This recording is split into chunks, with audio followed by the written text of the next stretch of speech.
దయచేసి అందరికీ కులాలున్నాయి, అందరికీ మతాలున్నాయి, అందరికీ దేవతలున్నారు. కానీ మా దేవతలకు ఆవాసాలు లెవ్వు.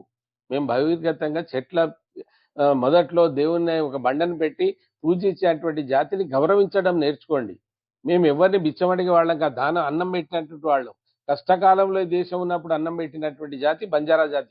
ఎవరు కాదంటున్నారో చూడండి. ఇలా కాశ్మీర్ నుంచి కన్యాకుమారి వరకు నువ్వు వేసుకున్నటువంటి నేషనల్ హైవే బంజారాలు సృష్టించినయి అది. కాదంటే నేను ఒక ప్రొఫెసర్‌గా, ఒక మాజీ ఎంపీగా మాట్లాడుతా ఉన్నా. నేను ముక్కు రాకుతా, లేకుంటే మీరు రాకుతారా? ఎందుకు ఈ తమాషా చేస్తున్నారు బంజారాలతోటి? ఒక తండాలు విగ్రహం పెడితే దాన్ని ముట్టుకునే శక్తి ఎవరిచ్చిండ్రయ్యా ఏఎస్పీ నీకు? ముట్టుకుంటావా నువ్వు? లేరా మా జాతిలో మేము లేమా? పిలిపించండి. పొరపాటు జరిగి తెలిసి తెలియక చేస్తే వాళ్ళని మెప్పించి చేయవలసిన ఆస్తులున్నాయి. మీరు ఎవ్వరు ఇంతకుముందు గూడా నేను 2, 3 సార్లు ఇచ్చేసిన. ఏ ప్రభుత్వం ఉంటే ఆ ప్రభుత్వానికి లొంగినటువంటి వాళ్ళు, ఆ ప్రభుత్వం పోయినాక అయితేనేమో రిమాండ్‌లో ఉంటారు. లేకుంటే బెయిల్ మీద ఉంటారు. ఇప్పటికైనా బుద్ధి తెచ్చుకోండి. అనవసరమైనటువంటి